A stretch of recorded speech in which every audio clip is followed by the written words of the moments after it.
that. And for that applause, lackluster as it was. But it's okay, because as Chris said, this is the post-lunch, everyone's a bit tired slot of the day. And as Chris explained about state changes, you won't believe it when you see it, but I have actually gone on to training on how to give presentations. And they tell you that if everyone's looking a bit and tired, you have to change the energy of the room.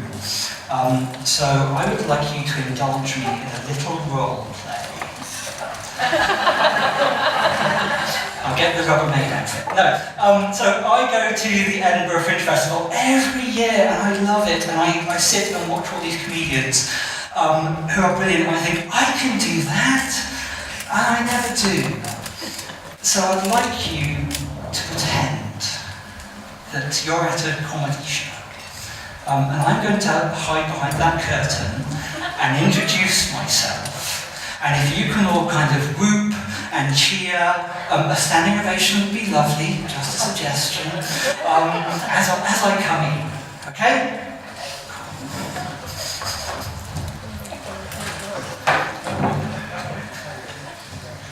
Ladies and gentlemen, all the way from about 20 minutes up the road, thank you to EvoSite for putting on a conference in Bristol.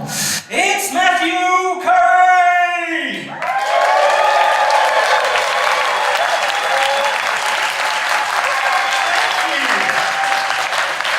Thank you very much for that completely unprompted applause.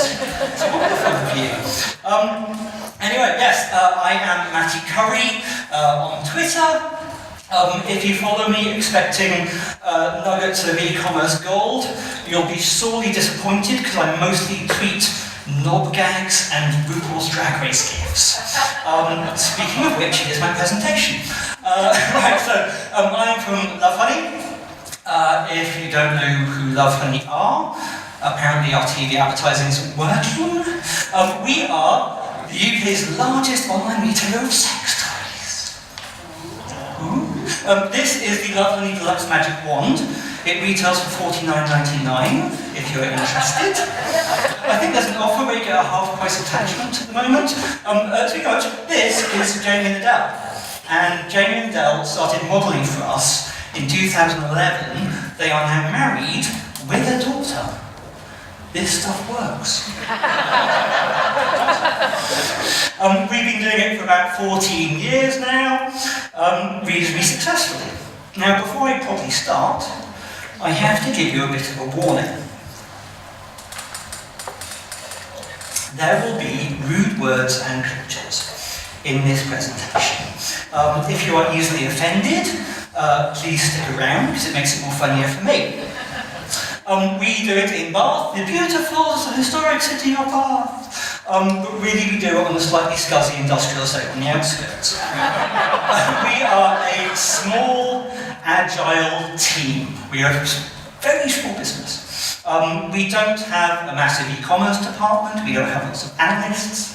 The HR department is bigger than the e-commerce department, which is bizarre for an e-commerce company. We don't have any really fancy software either. Everything we use, we tend to build in-house, which makes it difficult because this is a very old slide. It's from 2009 for e-consultancy, and it shows all the things that an e-commerce business does. And my department of 5 people is responsible for everything green and purple and the middle of that slide. So you can imagine, I'm quite a busy person. You think I'm happy being so busy, got all these things to do. Now I have to think about VR as well.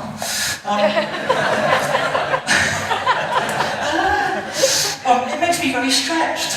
I am very stretched out. I'm being pulled in all these different directions.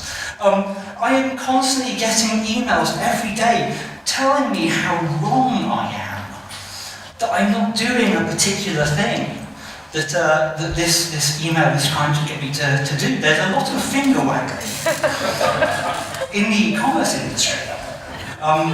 You're not doing it right. is what I get told an awful lot. I'm told that my data is not big enough. I need to worry about these sorts of things. And despite having all these different directions I'm being pulled in, and only having a very small team and no fancy software, bizarrely at Lovehoney, we report on absolutely everything. We have these weekly trading meetings, right? Claire, who sat there, has been through one of the weekly trading meetings and will tell you how completely monotonous they are. Because when you report on everything, every source medium, every landing page, every device profile, every user segment, it gets a little bit tedious. But Lovehoney isn't just Lovehoney. Lovehoney is actually 7 different sites. It's a lot. So we obviously do the UK, we do like one for the whole Eurozone, we do a specific one for France, specific one for Germany. We've got a warehouse in Brisbane that fulfills the Australian site. We're about to open the warehouse in Atlanta to fulfill the US site. I thank the Lord every day that I'm not involved in the Lovehoney China project. It's all a bit much, and you just can't do it. As Paul said, lots of data, very little insight. So you're just running through all this stuff. And everyone nods and says, yes, that's very interesting. And they feel very deflated. And they go back to their desk and do all the same crap they've always been doing. Because there's no structure, no actions for them to work on. Essentially, you're finger painting your work. And you can finger paint in data just by random exploratory analysis. God only knows you can finger paint in testing. When someone says, well, what will happen if we change this button to a slightly deeper shade of blue? I know there's a song about that. That's pure finger painting. You're testing without a hypothesis. You're just trying stuff for the sake of trying it. You are looking for something that will work. You're doing as much as possible, hoping that you'll get a win. You are essentially, if I can get this to work, spraying and praying. That is not a strategy. You are hoping for that one magic bullet, that one weird trick that you can find to increase your business. And it's just done without any strategy. You will never, ever win by doing that. And even worse, because you're testing without a hypothesis, you'll just go round in circles and test the same thing again and again. You can also get trapped in data. This is your nemesis. This is Google Analytics real time, right? It is a bad thing. Essentially, Google Analytics real time is statistical pornography.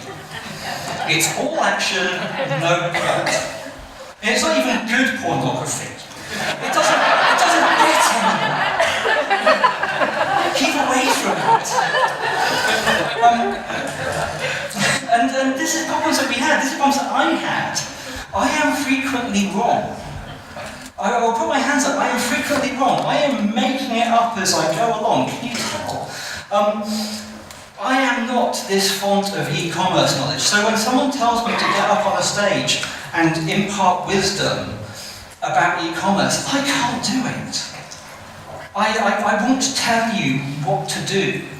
All I can tell you is stuff that we've done that kind of helped us, and hopefully that will be interesting to you. So in the spirit of not telling you what to do, I will present 6 surefire things to try tomorrow that might work, possibly. Okay? So, you're at your desk, 9 AM, you don't know what to do. What's the first thing you should do? Blame someone else. Okay? We have all these automated reports that come from GA telling right, here's some landing pages for someone to work on. And because we quite like our automated reports, those went out to 15 different people. Can you imagine how much work came out of those automated reports? None. Because no one thought it was their job to do it. If you send something to 15 different people, everyone will think 14 other people are working on it. So we did a thing called Racy. And this is the most professional business slide I have ever created. Because if you do a Google image search for Racy model, even I can't put that stuff in a presentation. Essentially, a Racy model says, right, for every single action, there's someone responsible for doing it, someone accountable, who gets blame, someone who gets asked questions, and someone who gets told that that's the thing that's happening. So every single page on Lovehoney now has a Racy model attached to it. And this is a really boring slide, but this goes on for forever. You can see the different page types, occasionally there's segmentation, and you can see the actual department that is responsible, accountable, consulted, and informed on changes to those pages. The next thing that we did, it was quite useful, we stopped using our puny human brains. There was a lot of analytics and reporting that we would do every single week. And it was just the same job every single week. So we said, well, if we're just doing this thing every single time, why can't we automate it? So something like PPC. PPC is generally something you can automate. You've got an ROI target. You've probably got an ROI target by campaign type. You've got your budget that you want to spend per day. You've got your minimum allowable traffic levels. This is something that can be automated for you.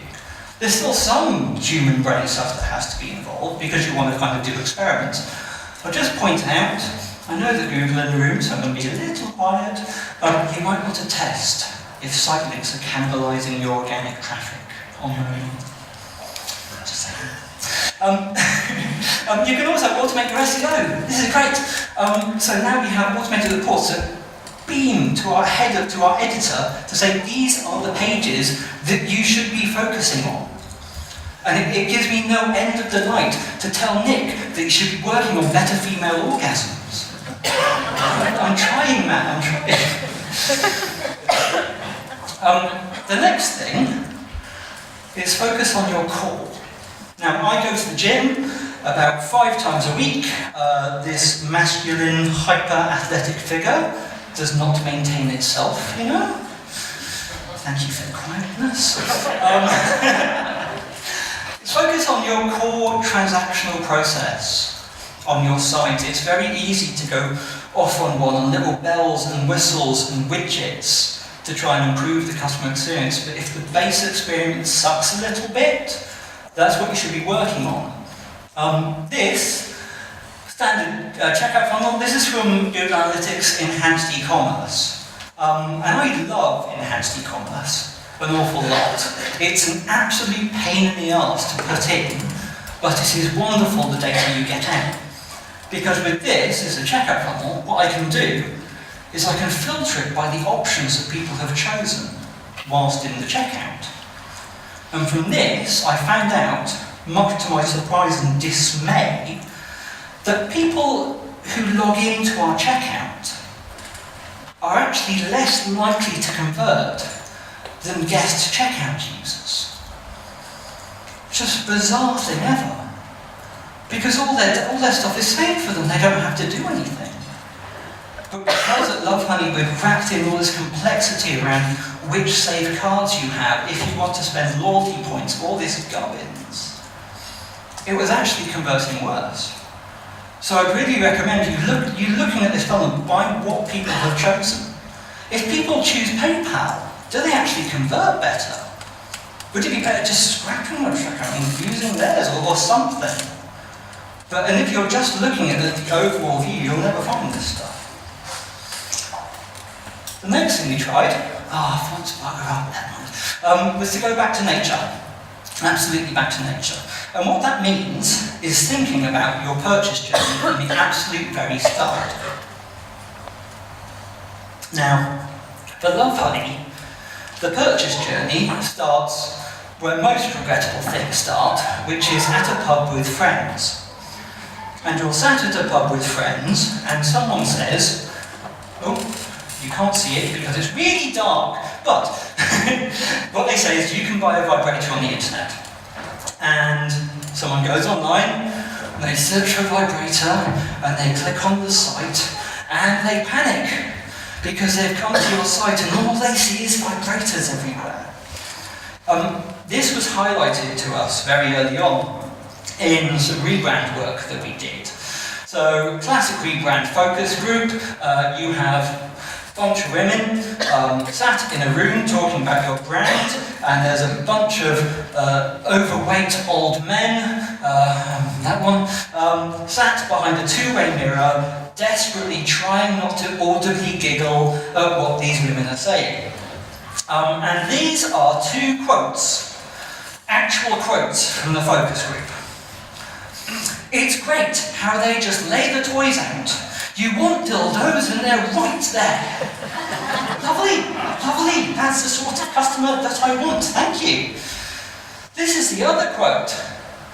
I went on your site and it was like bang, dildo, so I turned off the computer. And we actually use bang dildo as a phrase at work now. That homepage is looking a little bit bang dildo. It's true. So how do you do it? How do you sell to people who are a little nervous about even seeing your product? This is something that we worried about. How do you do this when people, you're going to show them these realistic vibrators, they might freak out. So how do you sell stuff to them? And we did some hypothesis work, we did some UX testing, and we got to this hypothesis. Silhouettes. This is something we built, rapid prototyping in our MVT tool, a thing called the Vibrator Finder.